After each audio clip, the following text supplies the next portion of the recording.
जातीपातीच्या सगळ्या भिंती तोडून 18 पगड जातीचे वारकरी विठुनामाचा गजर करत पंढरीला जातात आणि हा एक सामाजिक परिवर्तनाचा सोहळा आहे असं मी कायम मानतो। आणि आज महाराष्ट्राच्या मुख्यमंत्र्यांनी पालखी सोहळ्याला उपस्थिती लावली, त्याबद्दल विशेष आनंद आहे। मी मनापासून त्यांचा आभार मानतो, अभिनंदन करतो। आणि त्याचबरोबरीने आज माऊलींकडे हीच प्रार्थना केली की सर्वसामान्य दूध उत्पादक शेतकरी अडचणीत असताना दूध भुकटी आयात करण्याचा जो आयात शुल्क माफ करून आयात करण्याचा जो निर्णय केंद्र सरकारनं घेतला आहे तो निर्णय मागे घेण्याची केंद्र सरकारला उपरती व्हावी आणि दूध उत्पादक शेतकऱ्यांना देखील न्याय मिळावा आणि सर्वसामान्य शेतकरी खरं तर सुखी व्हावा या दृष्टीनं पावलं टाकली जावी, हीच मागणी। खरं तर इंद्रायणीचा प्रदूषणाचा मुद्दा अत्यंत गाजतो आहे। अशा परिस्थितीत आता स्वतः मुख्यमंत्री म्हणाले की मी आश्वासन देतो, शब्द देतो।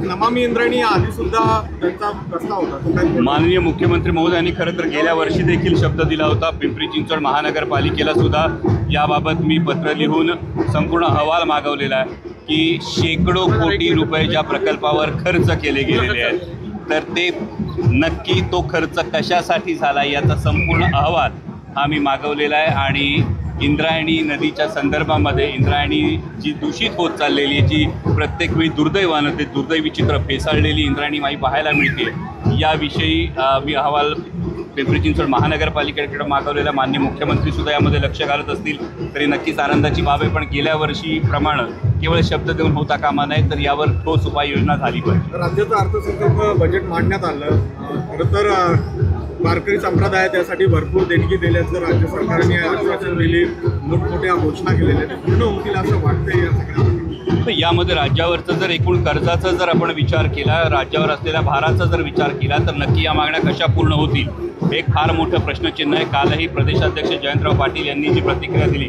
मला वाटतं राज्याचं अर्थमंत्रीपद इतक्या वेळा भूषवलेल्या व्यक्तीने प्रतिक्रिया दिल्यानंतर त्यावर वेगळं बोलणं उचित नाही आहे। पण त्यांचं जे एक वाक्य हे फार महत्त्वाचं आहे, चद्दर लगी फटणे खैरात लगी बटणे।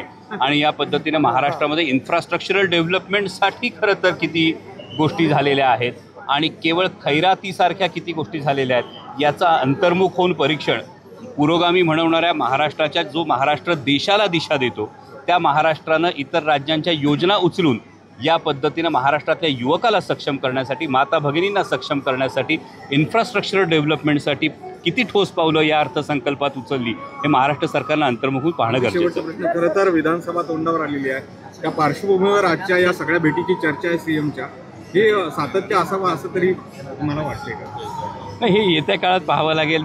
आत्ता खरं तर माऊलींच्या दारात आहे त्यामुळे राजकीय भाष्य करणार नाही, पण मी म्हणतो की घोडा मैदान जवळच आहे आणि लोकसभा निवडणुकीनं सर्वसामान्य शेतकऱ्याच्या मनात काय, महाराष्ट्रातल्या व्यक्तीच्या मनात काय हे सगळं दाखवून दिलेलं आहे। आणि ज्या वारकरी संप्रदायानं गेले 28 युग पंढरीचा पांडुरंग जो विटेवर उभा आहे त्या पांडुरंगाची सेवा करणारा वारकरी संप्रदाय हा स्वाभिमान, निष्ठा, मूल्य, तत्व या सगळ्याची जपणूक करणारा वारकरी संप्रदाय, त्यामुळे एखाद्या भेटीने फरक पडला। एक गोष्ट तर स्वीकारावी लागेल, लोकसभा निवडणुकीमध्ये रामकृष्ण हरी वाजवा तुतारी ही घोषणा होती आणि अर्थातच सगळ्यांचं समर्थन, तुम्हा सगळ्यांना आशीर्वाद असेल असं या निमित्तानं वाटतं। मला वाटतं ही जबाबदारी आहे, याला आशीर्वाद किंवा यश म्हणण्यापेक्षा आम्ही जबाबदारी मानतो आणि ही जबाबदारी खांद्यावर घेऊनच संसदेमध्ये आम्ही आज राष्ट्रवादी काँग्रेस पक्ष, शरदचंद्र पवार पक्षाचे 8 खासदार आहोत, एकूण महाविकास आघाडीचे एकूण 30 खासदार आहोत आणि आम्ही सगळेजण ही महाराष्ट्रातल्या जनतेनं एक जबाबदारी खांद्यावर दिली आहे या जाणीवेनंच संसदेत आहोत।